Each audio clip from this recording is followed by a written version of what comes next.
പിതാവിനും പുത്രനും പരിശുദ്ധാത്മാവിനും സ്തുതി, ആദിയിലെ പോലെ ഇപ്പോഴും എപ്പോഴും എന്നേക്കും ആമേൻ. നാരായണത്തെ യൂട്യൂബ് ചാനലിലൂടെ ദൈവവചനം ശ്രമിക്കുന്ന എല്ലാ പ്രിയപ്പെട്ടവർക്കും, എല്ലാ ദൈവമക്കൾക്കും ക്രിസ്തുയേശുവിന്റെ നാമത്തിൽ സ്നേഹവന്ദനം മുന്നമേ അറിയിക്കുന്നു. ഇന്ന് നമ്മൾ നാളത്തേക്കുള്ള വിശുദ്ധ കുർബാനയുടെ എവൻഗേലിയൻ ധ്യാനത്തിലൂടെയാണ് നമ്മൾ കടന്നു പോകാൻ ആഗ്രഹിച്ച് ഇവിടെ വന്നിരിക്കുന്നത്.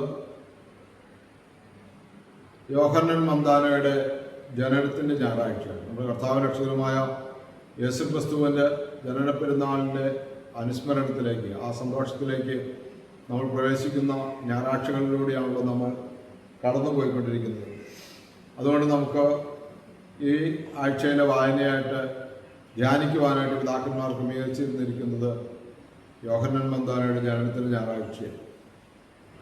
സുവിശേഷത്തിൽ നിന്ന് സന്ധ്യാവായന ക്രമീകരിച്ചിരിക്കുന്ന മിസ്റ്റർ ലൂക്കോസിന്റെ സുവിശേഷം 1-ാം അധ്യായം 57 മുതൽ 80 വരെ വാക്യങ്ങൾ. പ്രഭാതത്തിൽ അതേ വായന തന്നെയാണ് ക്രമീകരിച്ചിരിക്കുന്നത്. നാളെ വിശുദ്ധ കുർബാനയുടെ പഴയ നിയമ വായന ക്രമീകരിച്ചിരിക്കുന്നത് ഉൽപ്പത്തി പുസ്തകം 21-ാം അധ്യായം 9 മുതൽ 21 വരെ വാക്യങ്ങൾ. രൂത്തിന്റെ പുസ്തകത്തിൽ നിന്ന് 4-ാം അധ്യായം 13 മുതൽ 22 വരെ വാക്യങ്ങൾ. യെശയ്യാ പ്രവചനം 62-ാം അധ്യായം 1 മുതൽ 12 വരെ വാക്യങ്ങളിലൂടെയാണ് പഴയ നിയമങ്ങൾ വായനയ്ക്കായിട്ട് ക്രമീകരിച്ചിരിക്കുന്നത്. ഈ ലേഖനങ്ങളായിട്ട് നമ്മൾ വായിക്കുന്നത് യോഹന്നാന്റെ 1-ാമത്തെ ലേഖനം 4-ാം അധ്യായത്തിന്റെ 1 മുതൽ 10 വരെ വാക്യങ്ങൾ പൊതുവിനെഴുതിയ ലേഖനത്തിൽ നിന്നും, പൗലോസിനെ ഗലാത്യർക്ക് എഴുതിയ ലേഖനത്തിൽ നിന്ന് 4-ാം അധ്യായം 18 മുതൽ 31 വരെ വാക്യങ്ങളുമാണ്. ഈ സുവിശേഷ വായന എവൻഗേലിയൻ, കുർബാനയുടെ എവൻഗേലിയൻ മത്തായിയുടെ സുവിശേഷം 11-ാം അധ്യായം 11 മുതൽ 19 വരെ വാക്യങ്ങളാണ്. ഇത്തരം വായനകളാണ് പിതാക്കന്മാർ നമുക്ക് ക്രമീകരിച്ചു തന്നിരിക്കുന്നത്. അല്പസമയം നമുക്ക് ഈ വായനകളെ കുറിച്ച് ധ്യാനിക്കാമെന്ന് ആഗ്രഹിക്കുകയാണ്. നമ്മുടെ ജീവിതത്തിലും ഇതുപോലെ ദൈവിക ദർശനങ്ങൾ സ്വീകരിച്ചുകൊണ്ട്, ദൈവിക സന്ദേശങ്ങൾ സ്വീകരിച്ചുകൊണ്ട് എങ്ങനെ ദൈവത്തിൽ ഒന്നായി തീരാമെന്നുള്ള ഒരു ധ്യാനം, ഒരു ചിന്ത നമുക്ക് ഈ ദിവസങ്ങളിൽ വെക്കാം. അതിനായി കർത്താവ് നമുക്ക് വാഗ്ദാനം ചെയ്യുന്ന പരിശുദ്ധാത്മാവ്, മാമോദീസയിലൂടെ നമ്മൾ സ്വീകരിച്ച ദൈവത്തിൻ്റെ പരിശുദ്ധാത്മാവ് നമ്മളെ ഉജ്ജ്വലിപ്പിക്കട്ടെ, നമ്മൾ പ്രവർത്തിക്കട്ടെ. നമുക്കൊരു വാക്ക് പ്രാർത്ഥിച്ച് ആരംഭിക്കാം. നിത്യനും വാഴ്ത്തപ്പെട്ടവനുമായ ഞങ്ങളുടെ സ്വർഗീയ പിതാവ്, ഈ എവൻഗേലിയൻ ധ്യാനം, ഈ വായനകളിലൂടെ ഞങ്ങൾ കടന്നു പോകുമ്പോൾ ഞങ്ങളുടെ ജീവിതത്തിൽ വേണ്ട ക്രമീകരണങ്ങൾ ചെയ്യുവാൻ ഞങ്ങൾ പരിശുദ്ധാത്മാവിനാൽ നിറഞ്ഞ് ദൈവിക സന്ദേശങ്ങൾ സ്വീകരിച്ച് ദൈവത്തിനും മനുഷ്യർക്കും ഇടയിൽ മഹത്വത്തിൻ്റെയും നന്മയുടെയും വചന ശുശ്രൂഷകരായി മാറുവാനും കർമ്മമേഖലകളിൽ പ്രവർത്തിക്കുവാനും കൃപ ലഭിക്കുന്നതിന് വേണ്ടി ഞങ്ങളെ സമർപ്പിച്ച് പ്രാർത്ഥിക്കുന്നു. ഈ ധ്യാനം ഞങ്ങളുടെ ജീവിതത്തിലെ പോരായ്മകളെ പരിഹരിക്കുവാനും മുന്നോട്ട് ഞങ്ങൾ ദൈവഹിതമനുസരിച്ച് പ്രവർത്തിക്കേണ്ടത് എങ്ങനെയെന്ന് മനസ്സിലാക്കുവാനും കൃപ ചൊരിയണമേ. ഒരു സത്യ ആരാധനയിൽ പങ്കെടുക്കുവാൻ നല്ല ഒരുക്കത്തോടു കൂടി നാളെ വിശുദ്ധ ആരാധനയിൽ പങ്കെടുക്കുവാൻ ഞങ്ങൾക്ക് കൃപ ലഭിക്കണമേ. യോഹന്നാൻ മന്ദാനയുടെ ഓർമ്മ അനുസ്മരിക്കുന്ന ഈ ദിവസത്തിൽ അദ്ദേഹത്തിൻ്റെ വലിയ മാധ്യസ്ഥ ഞങ്ങൾ അപേക്ഷിക്കുന്നു. പരിശുദ്ധ അമ്മയുടെയും ഈ നാളുകളിൽ ഞങ്ങൾ ആരൊക്കെ ഓർക്കുന്നു, യോസേഫിനെയും അതുപോലെ എലിസബത്തിനെയും സക്കറിയ പുരോഹിതനെയൊക്കെ ഞങ്ങൾ ഓർക്കുക.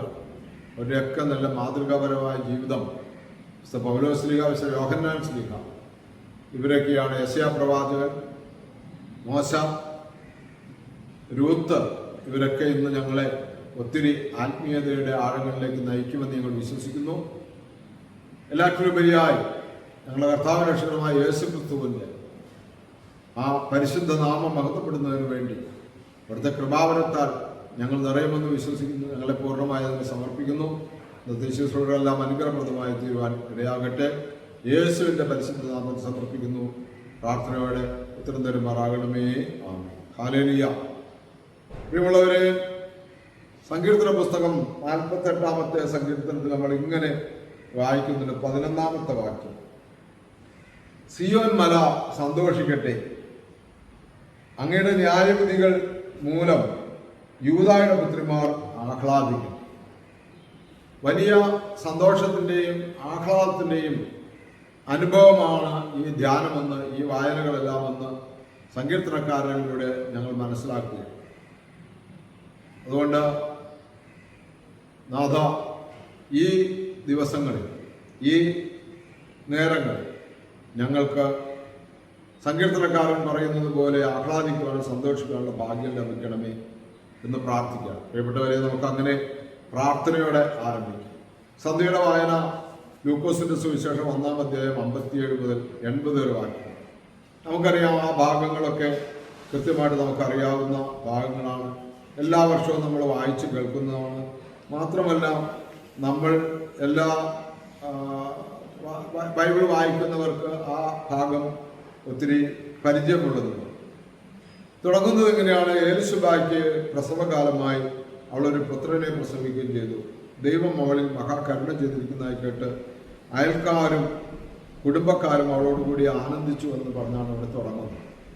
ആ ഭാഗം നമ്മൾ ഈ 50-ാമത്തെ വാക്യം വരെ വായിക്കുമ്പോൾ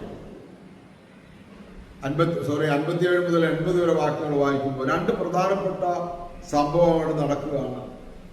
ഒന്ന്, ഈ യോഹന്നാന് അദ്ദേഹത്തിന്റെ ജനനത്തോടനുബന്ധിച്ച് അദ്ദേഹത്തിന്റെ സ്വന്തക്കാരെല്ലാവരും ആഹ്ലാദിക്കുന്നു, എലിസബ ആഹ്ലാദിക്കുന്നു.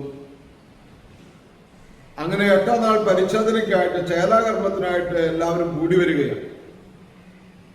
അപ്പോൾ ആ കുഞ്ഞിന് പേരിടണം. യഹൂദ ആചാരമനുസരിച്ച് പിതാവിന്റെ പേരാണ് ഇടുന്നത്. പക്ഷെ ഇദ്ദേഹത്തിന്റെ മാതാവ് പറയുന്നു, അങ്ങനെയല്ല, ആ പേരല്ല ഇടേണ്ടത്, യോഹന്നാൻ എന്നാണ് പേരിടേണ്ടതെന്ന് പറയുകയാണ്. തീർച്ചയായും സക്കറിയ പുരോഹിതൻ തന്റെ ഭാര്യയോട് പറഞ്ഞിട്ടുണ്ടാവും. ആദ്യത്തെ ഒരു മുന്നറിവുണ്ടല്ലോ, പറഞ്ഞതനുസരിച്ചില്ലെങ്കിൽ ഭവിക്കാൻ പോകുന്ന ബുദ്ധിമുട്ടുകൾ. അദ്ദേഹം മൗനമായിരിക്കുന്നത് തന്നെ ദൂതൻ പറഞ്ഞത് അവിശ്വസിച്ചത് കൊണ്ടാണല്ലോ. അപ്പോൾ ഈ പ്രാവശ്യം ഈ പേരിടുന്ന കാര്യത്തിൽ അവിശ്വസ്തയുടെ ആവശ്യമില്ല.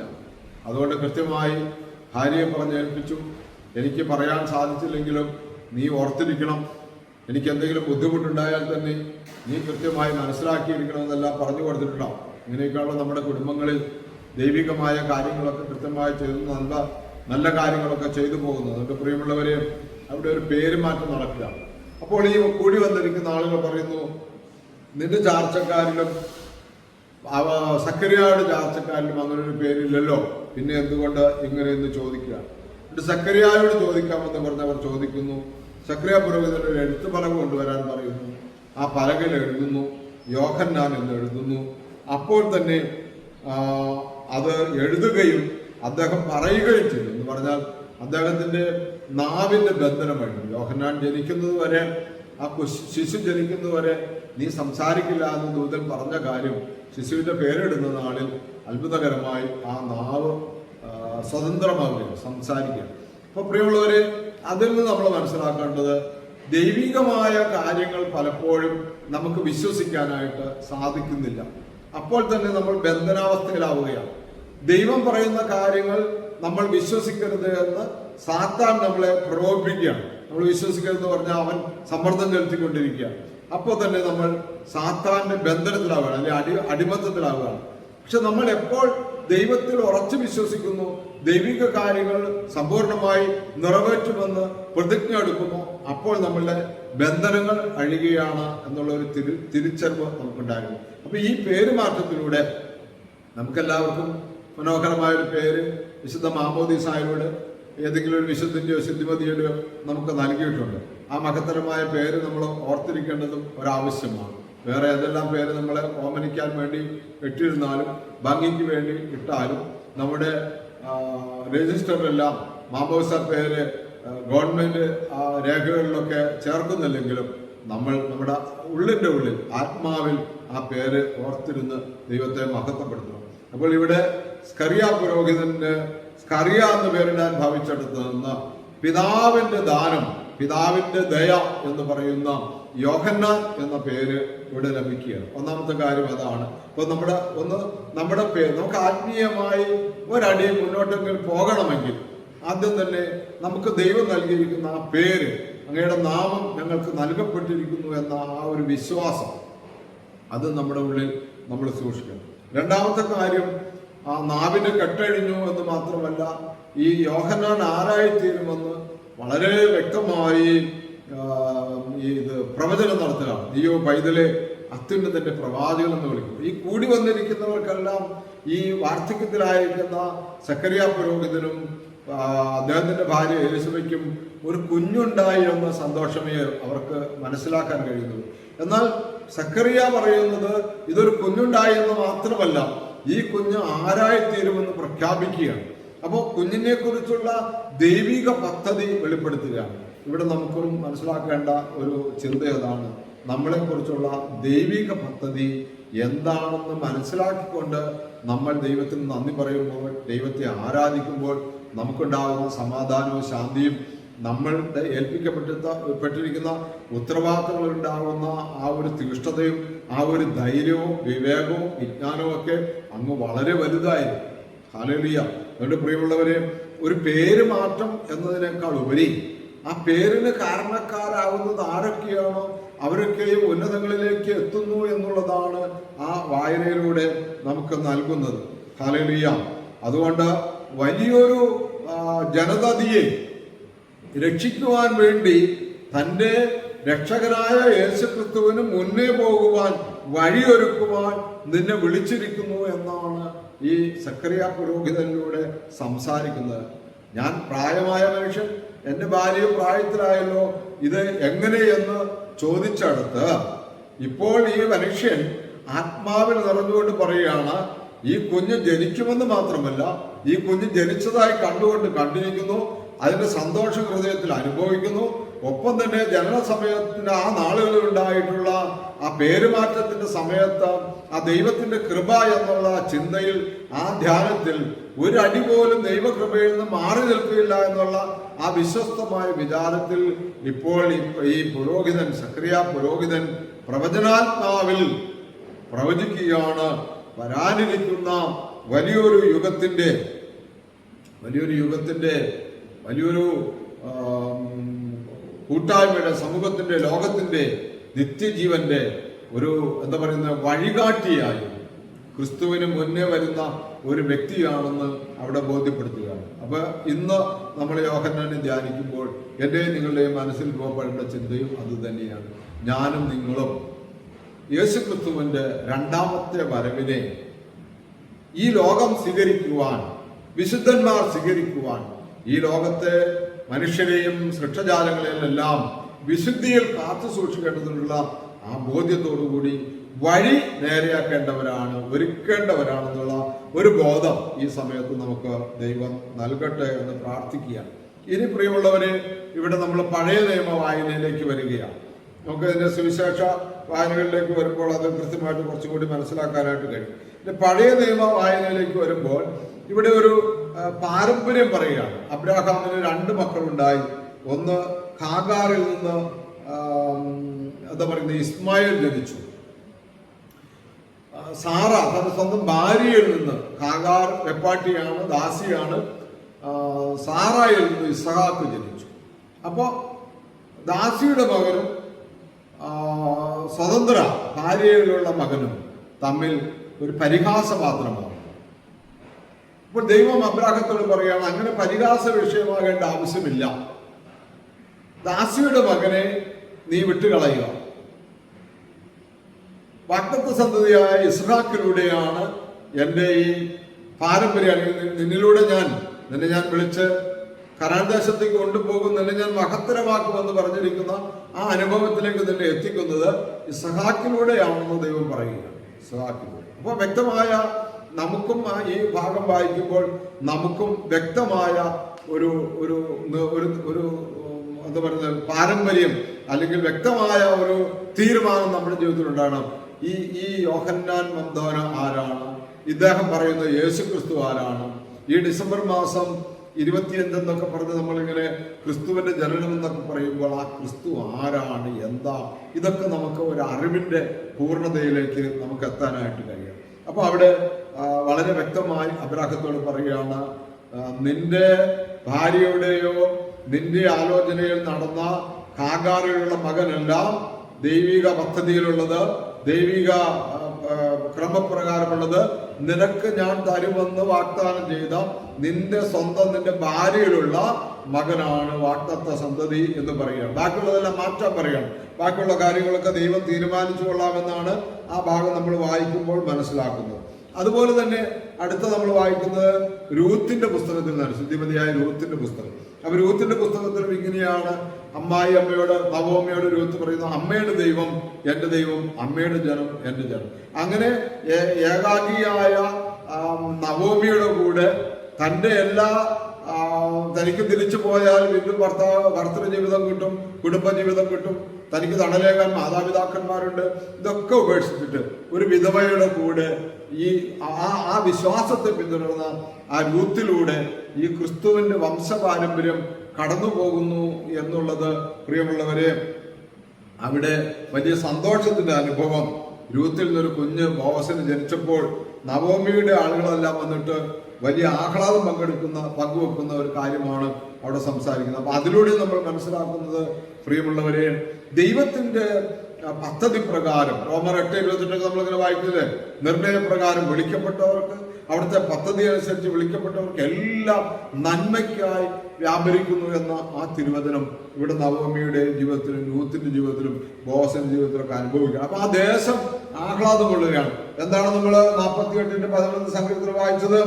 എന്താണ്? സിയോൻ മല സന്തോഷിക്കട്ടെ, യൂദായുടെ പുത്രിമാർ ആഹ്ലാദിക്കട്ടെ. ആനന്ദകരമായ അനുഭവം. ഇനി നമ്മൾ വീണ്ടും പഴയ നിയമത്തിലെ 3-ാമത്തെ വായനയിലേക്ക് വരുമ്പോൾ യെശയ്യാ പ്രവചനം ആണ് നമ്മൾ വായിക്കുന്നത്. അതിന്റെ 62-ാം അധ്യായം 1 മുതൽ 12 വരെ വാക്യങ്ങൾ.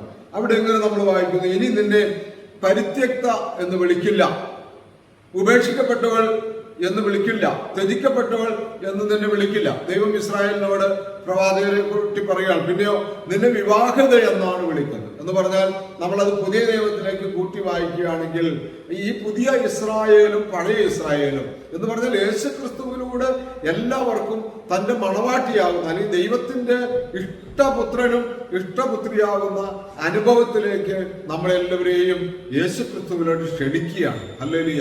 അപ്പൊ യോഹന്നാൻ മംദാനായുടെ ഈ ജനന ദിവസം നമ്മൾ അനുസ്മരിക്കുമ്പോൾ അതിന് ഒരു സാക്ഷ്യം നൽകാനുള്ള, അതിന് മുൻപേ വഴിയൊരുക്കാനുള്ള ഭാഗ്യം യോഹന്നാന് കിട്ടിയെന്നുള്ളതാണ് ഇന്നത്തെ നമ്മുടെ ധ്യാന വിഷയമെങ്കിൽ, പ്രിയപ്പെട്ടവരെ, കർത്താവിന്റെ 2ാമത്തെ വരവിന് ഒരു ജനത്തെ ഒരുക്കുവാൻ, അത് കറയോ കളവോ ചുളിവോ ഇല്ലാതെ തന്റെ മണവാട്ടി സഭയെ ഒരുക്കി നിർത്താൻ നമ്മളെയും ഈ കാലഘട്ടത്തിൽ ദൈവം വിളിച്ചു ചേർത്തിരിക്കുന്നു, ഒരുക്കി നിർത്തിയിരിക്കുന്നു എന്നുള്ളത് സന്തോഷത്തിന് വക നൽകുന്ന, ഏറെ സന്തോഷത്തിന് വക നൽകുന്ന കാര്യമാണ്.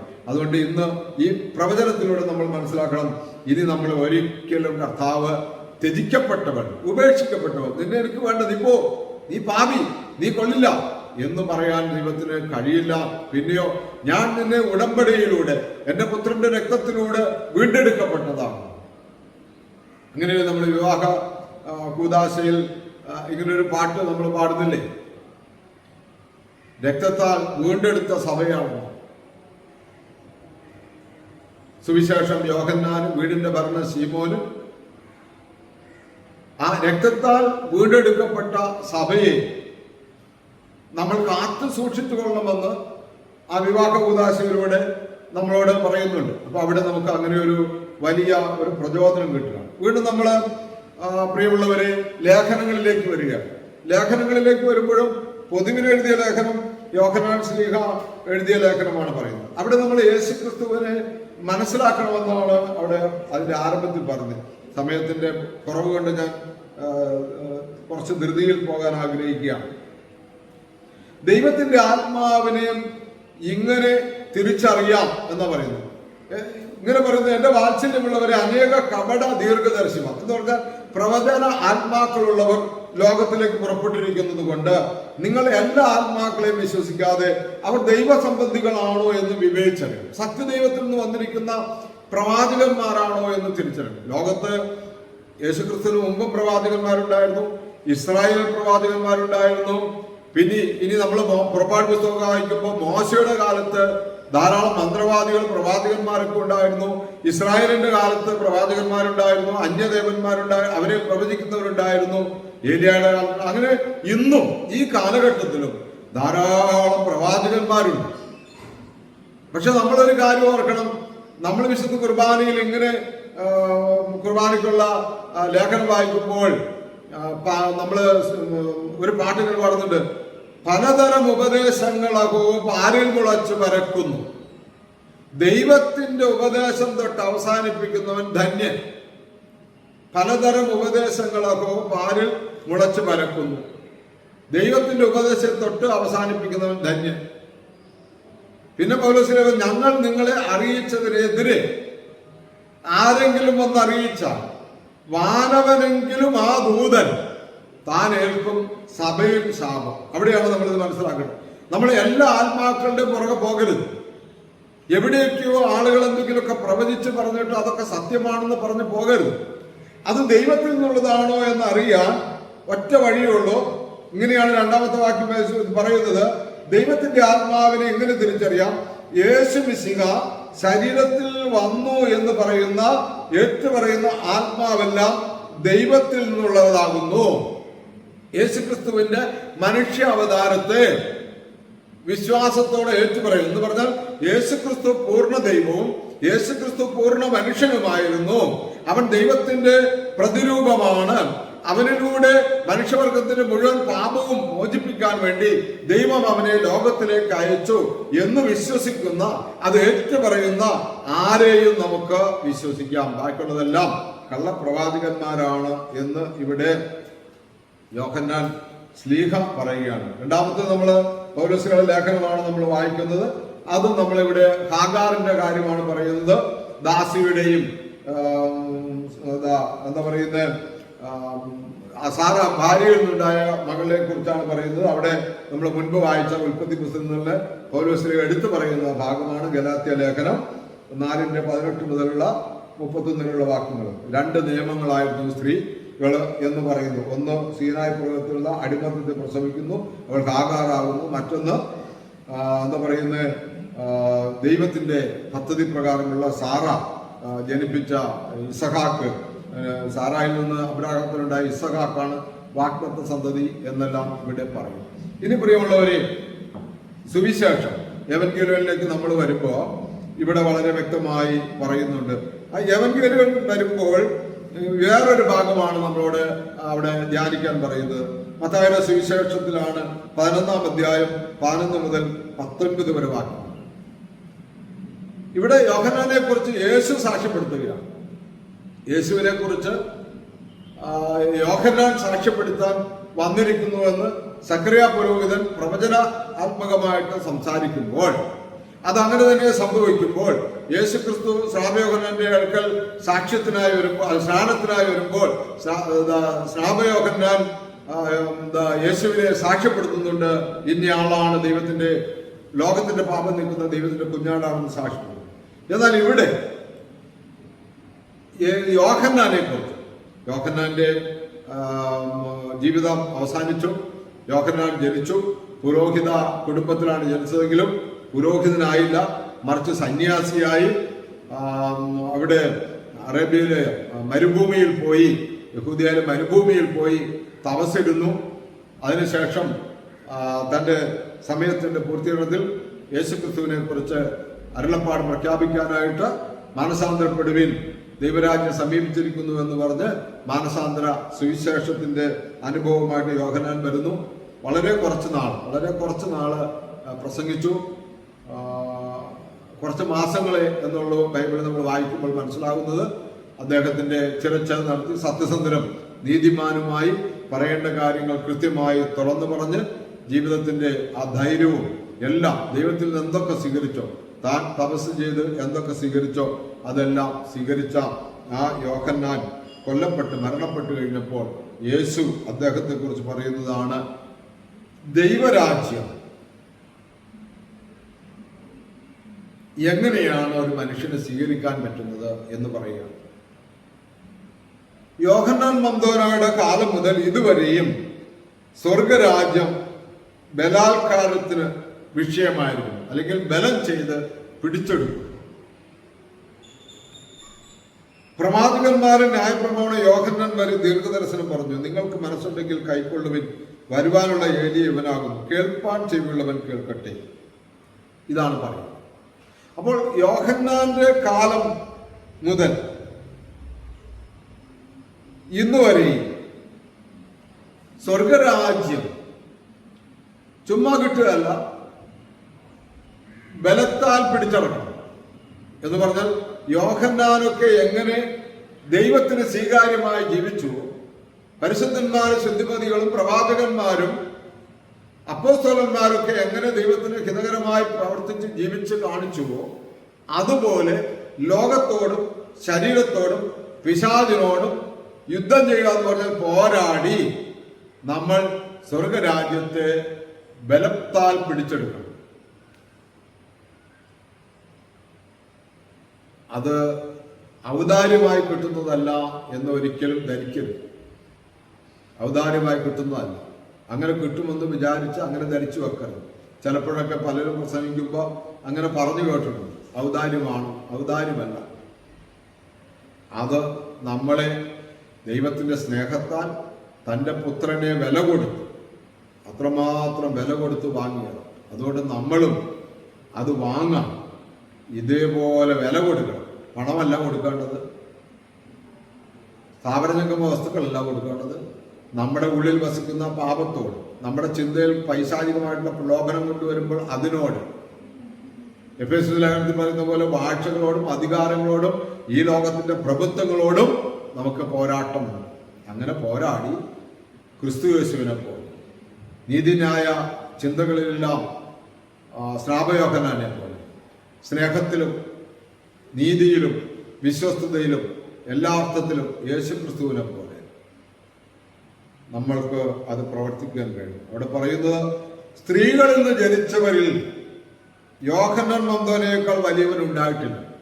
അന്ന് വരെ സ്ത്രീകളിൽ നിന്ന് ജനിച്ച ഏതൊരു മനുഷ്യനെ പരിശോധിച്ചാൽ അവര് ഏറ്റവും മുതിർന്നവരാകട്ടെ, ഏറ്റവും താഴെയുള്ളവരാകട്ടെ, ഒരു സാധാരണ കർഷകൻ പോലും ആകട്ടെ, ഒരു ഭിക്ഷക്കാരൻ പോലും ആകട്ടെ, എന്നാൽ ഏറ്റവും മുന്നിൽ നിൽക്കുന്ന ഇപ്പോൾ പറയുന്ന സന്നിധ്രീൻ സംഘത്തിലെ പോലുള്ള ദൈവം തെരഞ്ഞെടുത്ത നേതൃത്വ നിരയിലുള്ളവരായിക്കൊള്ളട്ടെ, പുരോഹിത പ്രമുഖന്മാരുൾപ്പെട്ടവരായിക്കോട്ടെ, ആരിൽ നിന്നും ആയിക്കോട്ടെ, അവരിൽ എല്ലാവരും എടുത്തു കഴിഞ്ഞാൽ അതിലേറ്റവും വലിയവൻ യോഹന്നാനാണ്. കാരണം എന്തായിരിക്കാമെന്ന് നമുക്ക് തന്നെ അറിയാവുന്നതാണല്ലോ. യേശു ക്രിസ്തുവിനെ നേരിട്ട് കണ്ടു. കുടുംബ പശ്ചാത്തലത്തിൽ സ്വന്തപ്പെട്ട കുടുംബത്തിലാണ് രണ്ടുപേരും ജനിച്ചിരിക്കുന്നത്. എല്ലാ അർത്ഥത്തിലും ആ രീതിയിൽ ചിന്തിക്കുമ്പോൾ ദൈവികമായിട്ടുള്ള അനുഗ്രഹം പ്രാപിച്ചു. എന്നാൽ സ്വർഗരാജ്യത്തിൽ ചെറിയവൻ,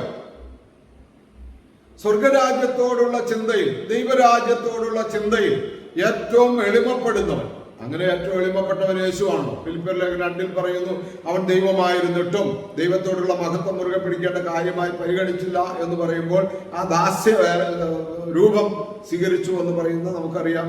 ഡിസംബർ 25 നമ്മൾ വായിച്ചും മനസ്സിലാക്കും. നമ്മൾ ഇതിനു മുമ്പ് മനസ്സിലാക്കിയിട്ടുള്ള കാര്യങ്ങളാണ്. അവൻ കാലിത്തൊഴുത്തിൽ ജനിച്ചു എന്നുള്ളത്. പായും കട്ടിലൊന്നും എനിക്കുണ്ടായിരുന്നില്ല എന്ന് മാതാവ് പറയുന്നതൊക്കെ നമുക്കറിയാവുന്ന കാര്യമാണ്. പെട്ടെന്ന് ഞാൻ പോകട്ടെ. അങ്ങനെ ഒരാൾ ഈ ലോകത്ത് യേശുവിനെ പോലെ, പ്രത്യേകിച്ച് എടുത്തു പറഞ്ഞാൽ യോഹന്നാന്റെ 1-ാമത്തെ ലേഖനം 2-ാം അധ്യായം 6-ാമത്തെ വാക്യത്തിൽ പറയുന്ന പോലെ, അവനിലായിരിക്കുന്നു എന്ന് പറയുന്നവൻ അവൻ നടന്ന വഴിയിലൂടെ നടക്കേണ്ടിയിരിക്കുന്നു എന്ന ആ ഒരു ചിന്തയോടുകൂടി ജീവിതത്തെ ക്രമപ്പെടുത്തുന്നവൻ ആരോ അവൻ യേശുവിനെ പോലെയാകുന്നു. മാത്രമല്ല അവൻ യോഹന്നാനേക്കാൾ വലിയവനാകുന്നു. അപ്പോൾ പ്രിയമുള്ളവരെ, കർത്താവിന്റെ 2-ാമത്തെ വരവിന് ഒരുക്കാൻ വേണ്ടി തിരഞ്ഞെടുത്ത് വിളിച്ചിരിക്കുന്ന ക്രിസ്ത്യാനികളായ നമ്മൾ പ്രവാചകന്മാരുടെ അവസാനത്തെ കണ്ണിയായിരിക്കുന്ന പ്രവാചകനായ യോഹന്നാനേക്കാൾ ഒരു പടി കൂടി മുൻപിലാണ് എന്ന് തിരിച്ചറിഞ്ഞുകൊണ്ട് സത്യവിശ്വാസത്തിന്റെ സംരക്ഷണത്തിലും സത്യത്തിലും നീതിക്കും ജീവിക്കുവാനുമായിട്ട് ഇന്നത്തെ ധ്യാനം നമ്മളെ സഹായിക്കട്ടെ. നമുക്കൊരു വാക്ക് പ്രാർത്ഥിച്ച് അവസാനിപ്പിക്കാം. നിത്യനും വാഴ്ത്തപ്പെട്ടവരുമായ ഞങ്ങളുടെ സ്വർഗ്ഗപിതാവേ, ഈ നല്ല സമയത്തിനായി നന്ദിയോടെ സ്തുതിക്കുന്നു. ഇത്ര ശ്രേഷ്ഠമായ ഈ പദവിയെ ഈ പുഴുക്കൾ കരുളാൻ പാത്രതയൊന്നുമില്ല. നിന്റെ കൃപ ഒന്നുകൊണ്ട് മാത്രമാണെന്ന് തിരിച്ചറിയും. ഈ ദിവസത്തിലെ ഈ ധ്യാനത്തിൽ പങ്കുചേർന്നവരായ അബ്രാഹാം മുതൽ ഇങ്ങോട്ട് യെശയ്യാ പ്രവാചകൻ, രൂത്ത്, ഇവരെയൊക്കെ ഞങ്ങൾ ധ്യാനിച്ചു. പൗലോസ് ശ്ലീഹ, യോഹന്നാൻ ശ്ലീഹ, സ്നാപ യോഹന്നാൻ, സക്കറിയ പുരോഹിതൻ, യെരുശുബ, അവരുടെ സ്വന്തക്കാർ, ചാർച്ചക്കാർ, ഇവരൊക്കെ ഞങ്ങൾ ഈ പുസ്തകത്തിലൂടെ വായിച്ച് കടന്നുപോയി.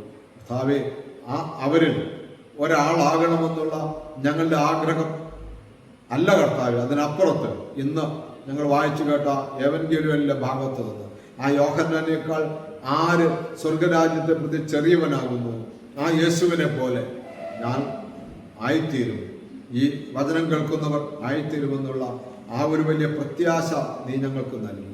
പ്രവാചകനോട് സംസാരിച്ചതുപോലെ ഇനി നിന്നെ ഉപേക്ഷിക്കപ്പെട്ടവൾ പരിത്യക്ത എന്ന് വിളിക്കില്ല, മറിച്ച് നിന്നെ വിവാഹിത എന്നാണ് വിളിക്കുന്നത്. പരിശുദ്ധ മാമോദീസ എന്ന കൂദാശയിലൂടെ സഭയിൽ അംഗമാക്കി തീർത്ത് അവിടുത്തെ മണവാട്ടിയായി തീർത്ത ഞാൻ വലിയ മഹാകൃപയ്ക്കായി നന്ദിയോടെ സ്തുതിക്കുന്നു. ഈ ഞായറാഴ്ച ദിവസം ഏറെ ആഗ്രഹത്തോടെ ഇന്ന് സന്ധ്യ മുതൽ ഈ വചനം കേൾക്കുന്ന നിമിഷം മുതൽ വേദപുസ്തക വായനയിലും ധ്യാനാത്മകമായ അനുഭവത്തിലും നാളെ വിശുദ്ധ ആരാധനയിൽ പങ്കെടുത്ത് വിശുദ്ധ കുർബാന അനുഭവിച്ച് പാപങ്ങൾ തൊഴിഞ്ഞെടുത്തുകൊണ്ട് പുണ്യം ചെയ്തു നയിക്കുവാൻ ഈ ധ്യാനങ്ങളും വായനകളും ഞങ്ങൾക്ക് സഹായമാകട്ടെ. പരിശുദ്ധ അമ്മയെ പ്രാർത്ഥിക്കണമേ, സകല വിശുദ്ധന്മാരെ ജീവിതത്തിൽ പ്രാർത്ഥിക്കണമേ. യേശുവിന്റെ പരിശുദ്ധ നാമത്തിൽ പ്രാർത്ഥിക്കുന്നു. കൃപയോടെ കേട്ട് ഉത്തരം തരുമാറാകണമേ. ആമേൻ. ഹല്ലേലൂയ. പ്രിയമുള്ളവരെ, ഇത് നിങ്ങൾ അനേകർക്ക് ഇത് ഷെയർ ചെയ്യണം, നിങ്ങൾ സബ്സ്ക്രൈബ് ചെയ്യണം. എല്ലാ ബുധനാഴ്ചകളിലും ഇവിടെ നടക്കുന്ന ധ്യാനയോഗത്തിലെ വചന പ്രഘോഷണങ്ങൾ നിങ്ങൾക്ക് കേൾക്കാൻ കഴിയുന്നുണ്ട്, കേൾക്കുന്നുണ്ടെന്ന് ഞാൻ വിശ്വസിക്കുന്നു. പ്രാർത്ഥിക്കണമേ എന്ന് ഓർപ്പിക്കുന്നു.